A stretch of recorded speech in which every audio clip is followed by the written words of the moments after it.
Okay, so let's start. In today's class, I will be discussing with you strings handling. For understanding strings handling, first of all, you need to understand that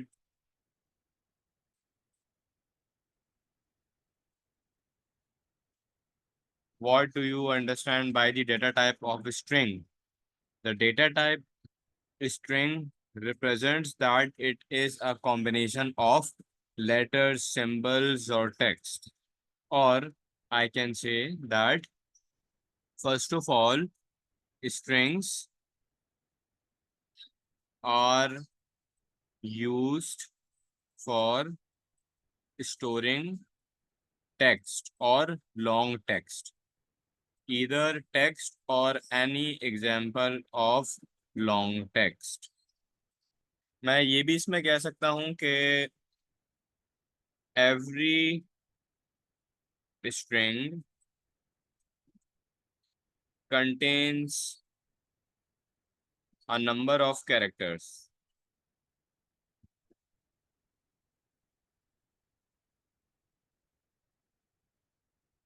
That means that it's totally up to you that what it's totally up to you that what you want to store in your strings. String is a data type. The length of a string can vary. Like, for example, it can either be a long text, it can either be a small one. Now, we are discussing strings handling. String handling is one of the most important part. String का मकसद तो यही है आपके पास कि आप किसी भी किस्म का नंबर, लेटर, कैरेक्टर, टेक्स्ट आप स्टोर कर सकें।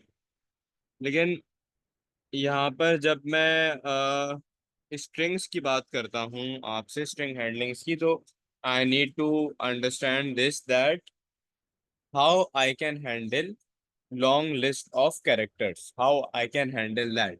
For handling these, I have some types of methods which are provided to you in library routine. What is library routine? Library routine is a place where you are provided with uh, some already set of methods to store your text. मतलब ये कि पहले से लिखे हुए कुछ commands आपको library routine में दिए जाते हैं। जैसे कि for example, if I want to read a book, what I do is that I go to the library and I find that book and I read that. I do not start writing that book. Similarly, sometimes if you want to help yourself with the terms of programming, so you take help of your library routines. Library routines are basically already tested programs that are ready to use. Library routines have already tested programs. That means they are ready to be incorporated into a program. सारे library routines के अंदर ऐसे programmes होते हैं जो already आप directly use कर सकते हो, आपको यूज करने की जरूरत नहीं होती। ये जो भी प्रोग्राम्स होते हैं, they are fully tested and they are ready to use. That means your time is saved and you do not need to write them. So strings handling के अंदर कुछ ऐसे आपके पास टर्म, फंक्शंस कह लो या मेथड्स कह लो, वर्ड्स हैं जिनको आपको लिखने की ज़रूरत नहीं है, वो आपके पास प्री रिटन ऑलरेडी हैं। You just need to remember their name. Like the sir, library library routine को बनाता कौन है? लाइब्रेरी रूटीन्स ऑलरेडी बने बनाए होते हैं, डिफॉल्ट आपके प्रोग्राम के अंदर स्टोर्ड होते हैं आपकी हेल्प के लिए, प्रोग्राम की हेल्प के लिए। वो जब प्रोग्राम आपका बनता है तो आपका जो वो प्रोग्राम बना रहा होता है वो ऑलरेडी उसमें स्टोर्ड होते हैं प्रोग्रामर की हेल्प के लिए। तो जिस कंपनी ने सॉफ्टवेयर बनाया होगा टेस्टिंग का जैसे माइक्रोसॉफ्ट विजुअल स्टूडियोज है, तो माइक्रोसॉफ्ट विजुअल स्टूडियोज में प्रोग्रामिंग के लिए यूज़ करता हूँ, लेकिन उसमें मेरे पास कुछ बने बनाए प्रोग्राम्स होते हैं, तो वो डेफिनेटली माइक्रोसॉफ्ट ही बनाता है प्रोग्रामर्स की हेल्प के लिए। ओ, फिर। अब मेरे पास सबसे पहला लाइब्रेरी रूटीन है यहाँ पर लेंथ का। लेंथ बेटा करता क्या है? Length basically finds the number of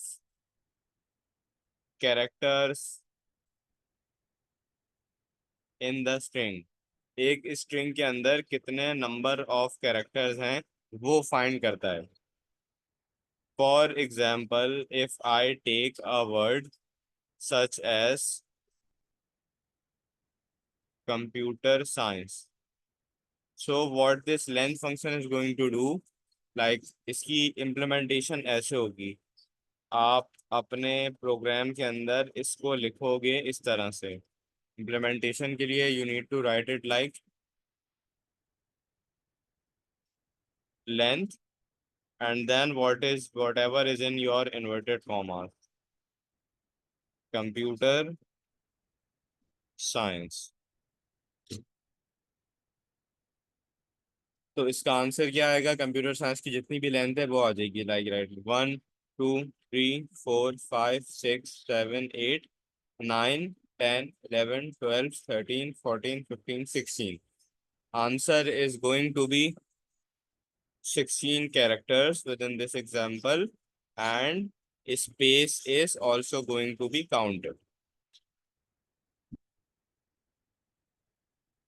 Any query still here? Sir, जैसे हम पीछे वाले प्रोग्राम में बीच में डॉट डाल रहे थे, तो इसमें वो नहीं डालेंगे? इसमें ब्रैकेट में लिखेंगे? जी। इससे पहले जो प्रोग्राम लिख रहे थे उसमें जो है हम डॉट डाल के आगे वाली कमांड लिखते थे, तो इसमें ब्रैकेट में लिखनी होगी? हाँ, इसमें ब्रैकेट में लिखना है और इन्वर्टेड कॉमास के अंदर लिखना है।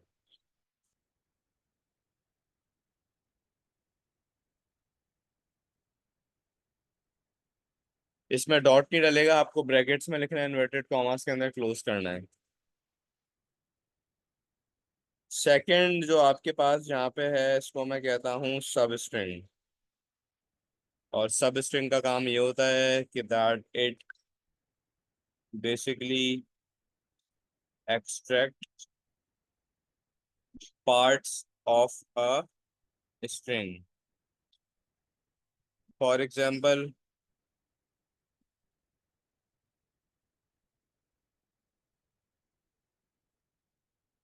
I can say that science can be extracted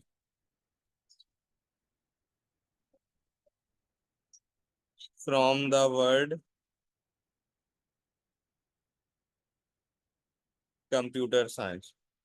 इस कंप्यूटर साइंस के वर्ड में से मैं साइंस को सिलेक्ट कर सकता हूँ with the help of a substring.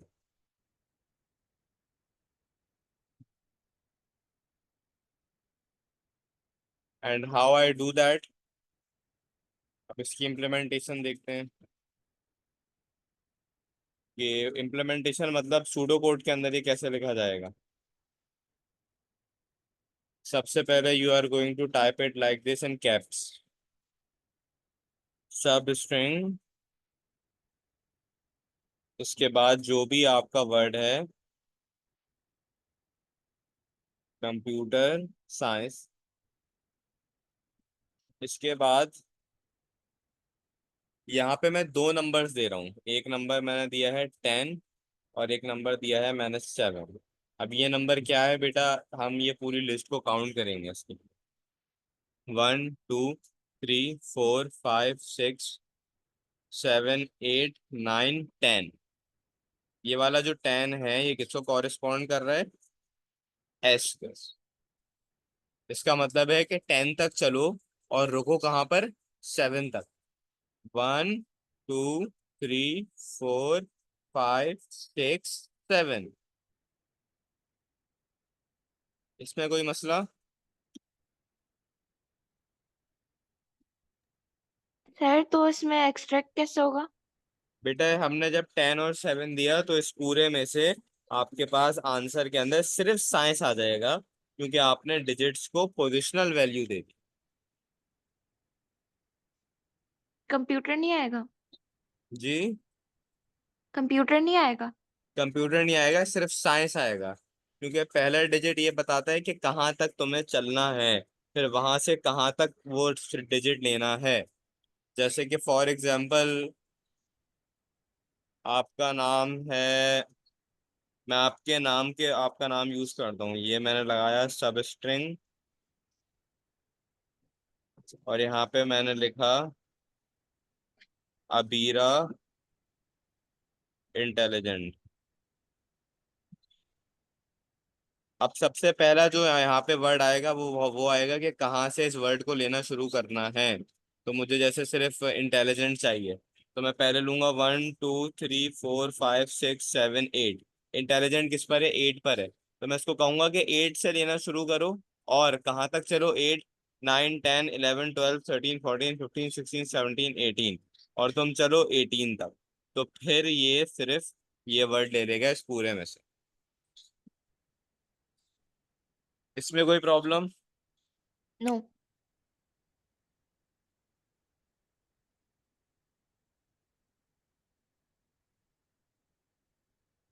अच्छा, सब स्ट्रिंग के बाद मेरे पास जो तीसरा पार्ट है वो आपके पास है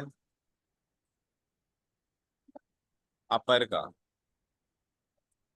और अपर बेसिकली क्या करेगा? इट कन्वर्ट्स ऑल द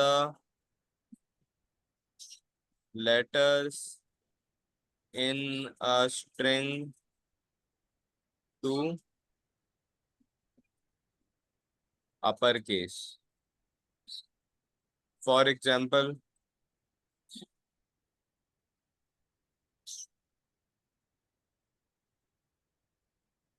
आपके पास एक वर्ड है इस तरह से, और आपको जो है इस वर्ड को कन्वर्ट करना है अपर लेटर में, कैपिटल लेटर। तो इसका काम ये है, लेकिन इसकी जो इम्प्लीमेंटेशन है वो कैसे होगी?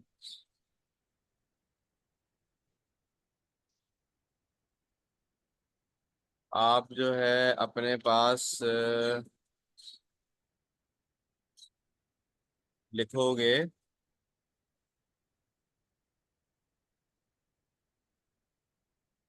अपर केस ऐसे, और उसके बाद जो भी आपका वर्ड है यहाँ पर। सर अपर केस पूरा नहीं लिखेंगे? जी। अपर केस पूरा नहीं लिखेंगे? नहीं, सिर्फ यू केस लिखेंगे सूडो कोड के अंदर। तो ये करेगा कि जो भी ये हमने स्मॉल में लिखा है इसको कैपिटल पे कर देगा।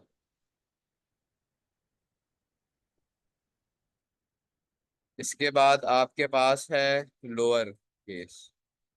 और लोअर केस क्या करता है? Converts all the characters into lower case. For example आपके पास लिखा हुआ है कंप्यूटर कैप्स के अंदर, आपने इसको कैसे कर दिया? स्मॉल के अंदर। और इसकी इम्प्लीमेंटेशन क्या होगी?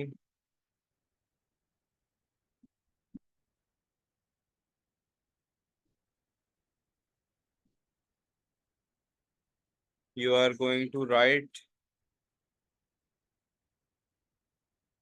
Lower case and then whatever is in your, जो भी आपका वर्ड है यहाँ पे, तो वो आपके पास आ जाएगा लोअर केस।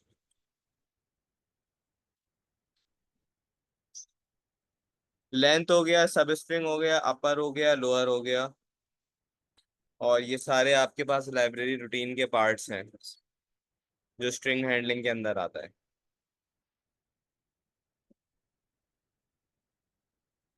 यहाँ तक कोई प्रॉब्लम? नहीं सर। सर ये जो इनके पीछे का जो प्रोग्रामिंग है वो ऑलरेडी हुई हुई होती है, बस हमें जो है सब हाँ, जो भी बस कमांड बस ये होगी वो लिख वर्ड के लिखना आगे है। जाओ। ओके।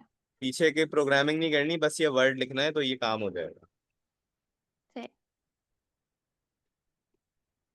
इसके बाद हम चलते हैं आगे, जो कि है हमारे पास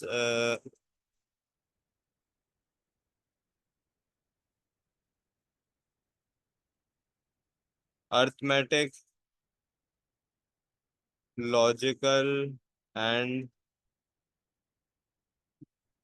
बूलियन ऑपरेटर। अब all programming languages make use of arithmetic operators। तो आपके पास बेटा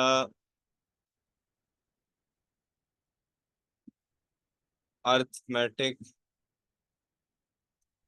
ऑपरेटर्स कह लो या मैथमेटिकल ऑपरेटर्स कह लो, ये कौन से होते हैं? ये आपके पास होते हैं plus, minus, multiply, divide, to the power of, mod का फंक्शन और डिफ का फंक्शन। मॉड का मतलब है रिमाइंडर डिवीजन, जो मैंने अपनी पिछली क्लासेस में समझाया था, और डिफ का मतलब है इंटीजर की डिवीजन। ये आपके पास कौन से हैं? ये आपके पास अर्थमेटिक ऑपरेटर्स हैं। इसी के साथ साथ आपके पास आते हैं लॉजिकल ऑपरेटर्स। और लॉजिकल ऑपरेटर्स कौन से होते हैं? पहली बात तो ये कि अर्थमेटिक ऑपरेटर्स हैं तो ये मैथमेटिकल ऑपरेशंस करते हैं अगर हमें ज़रूरत होती है तो। लेकिन लॉजिकल ऑपरेशंस क्या करते हैं? ये डिसाइड करते हैं which path to take through या प्रोग्राम, किस पाथ पे जाया जाए। और वो लॉजिकल ऑपरेटर्स सर कौन से हैं जी? मॉड से पहले वाला किस लिए होता है, एक्सपोनेंट के लिए? मॉड से पहले वाला हाँ एक्सपोनेंट के लिए होता है। जैसे कि कह लो कि तुम यहाँ पर अपना 5 की पावर 4, इसका मतलब है 5 5 5 5। कंप्यूटर में तो ऐसे नहीं लगा सकते ना 2 की पावर 4। कंप्यूटर में लगाने जी। के लिए ये लगाना होता है। इसका मतलब होता है पावर 4।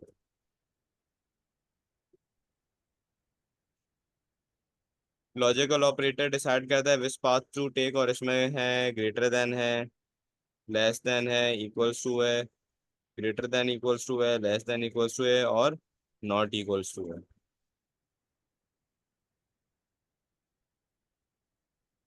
इसी के साथ साथ आपके पास होते हैं आपके बूलियन ऑपरेटर्स भी। और बूलियन ऑपरेटर्स जो है कि हम क्यों यूज करते हैं? They are used to decide whether N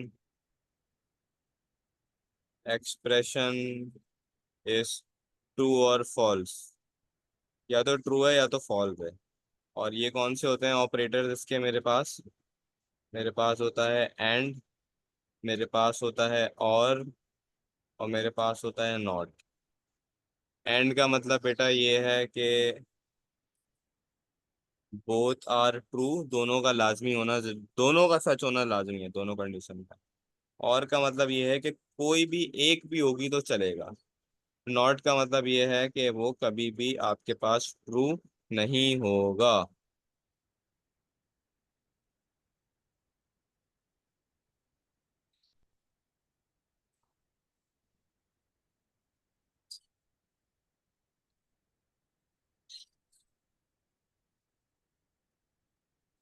sir आप नॉट का सूडो कोड लिख के दिखा सकते हैं? जी, नॉट का सूडो कोड।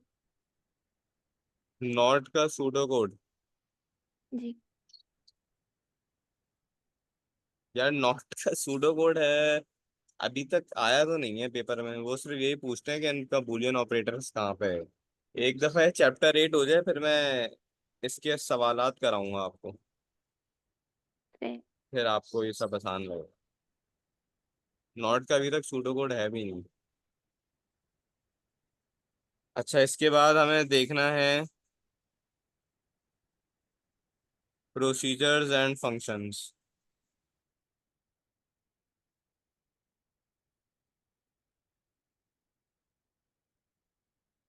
अब पहली बात तो ये कि हमें प्रोसीजर और फंक्शन की ज़रूरत क्यों पड़ती है।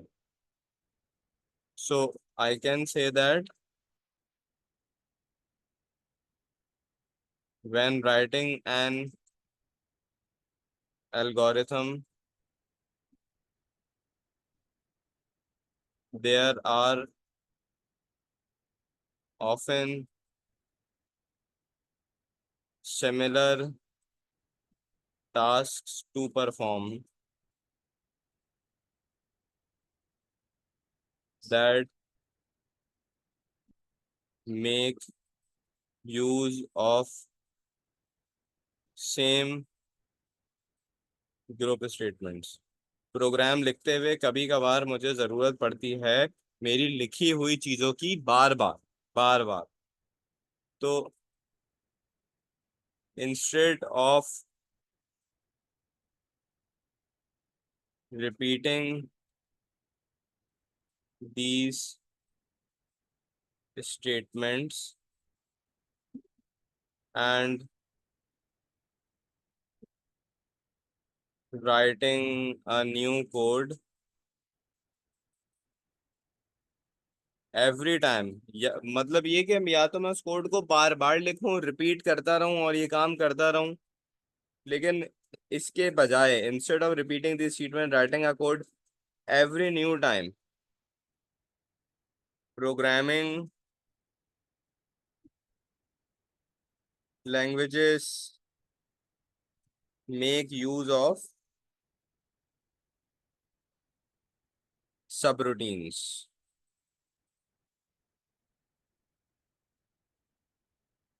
अब ये सब रूटीन्स क्या होती हैं? सबसे पहले तो आपको सब रूटीन की डेफिनेशन बताता हूँ। सब routine is basically a self contained section of your program that completes a specific task। जैसे कि ये कि हमारे पास कोई भी हमारा पूरा प्रोग्राम होता है तो उसका एक मखसूस हिस्सा जो इसमें आपका प्रोग्राम का कोई ऑब्जेक्टिव कंप्लीट हो रहा है तो उसे सब रूटीन्स कहते हैं। अच्छा, सब रूटीन्स के बेटा दो नाम और हैं। सब रूटीन्स को मैं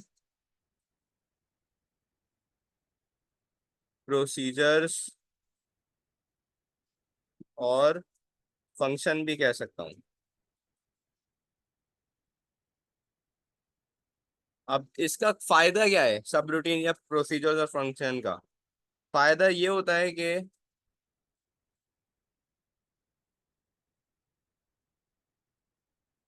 दे are defined once and can be called many times within a programme.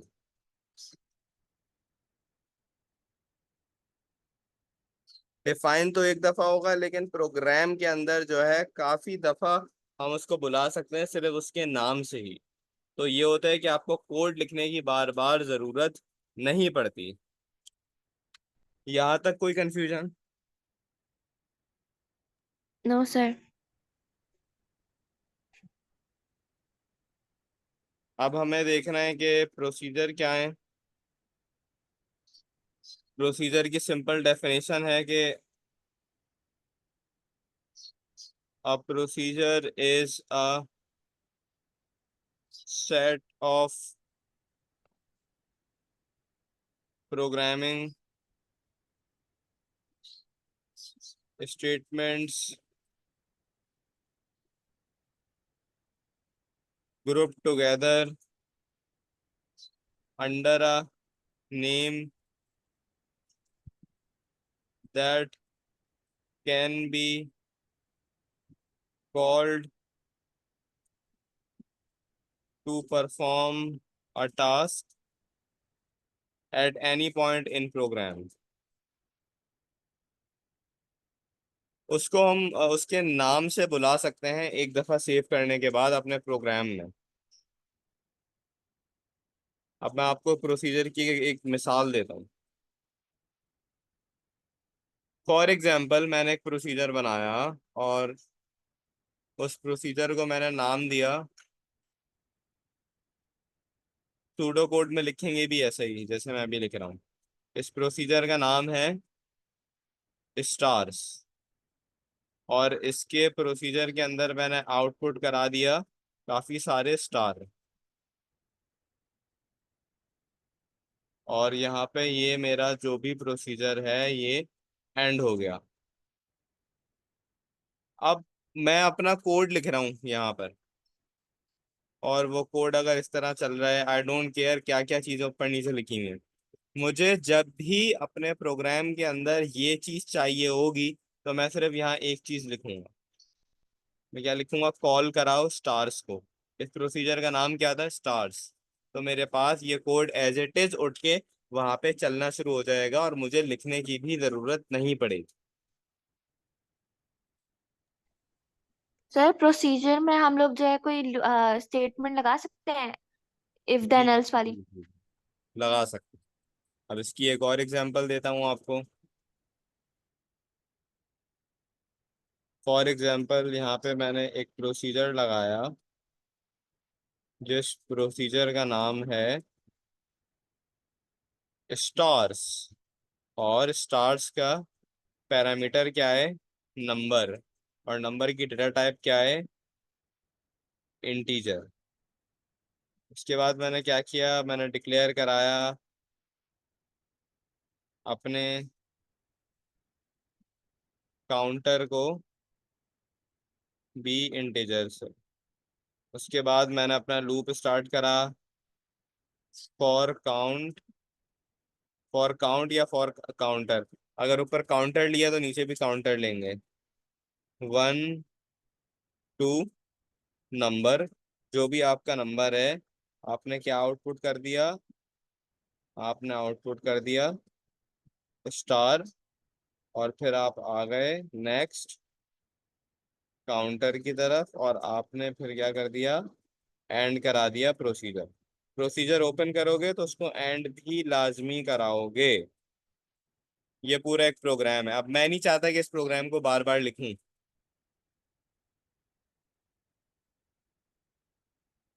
तो मैं सिंपल क्या करूंगा, प्रोग्राम में जब भी इसकी ज़रूरत पड़ेगी ये लिख दूंगा मैं कॉल स्टार्स।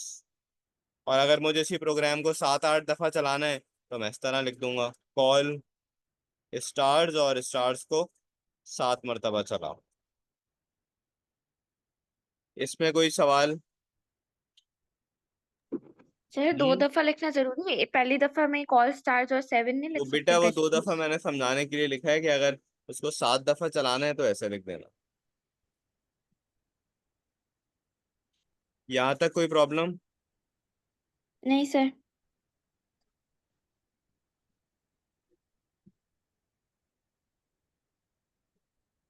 तो आपको सबसे पहले स्ट्रिंग हैंडलिंग्स ये क्या होती हैं, ये क्यों होती हैं? Library routines, length, substring, upper case, lower case, इसकी implementation, example, arithmetic operator, logical operator, Boolean operator, procedure और फंक्शन, सब रूटीन, प्रोसीजर, और लिखते कैसे हैं, कॉल कैसे कराते हैं, क्लियर है? जी सर। सर जब हम कॉल स्टार्स लिखेंगे तो ये जो पूरा स्टेप है सारे आ जाएंगे? हाँ, ये पूरा कोड एज इट इज उठ के आ जाएगा। नहीं।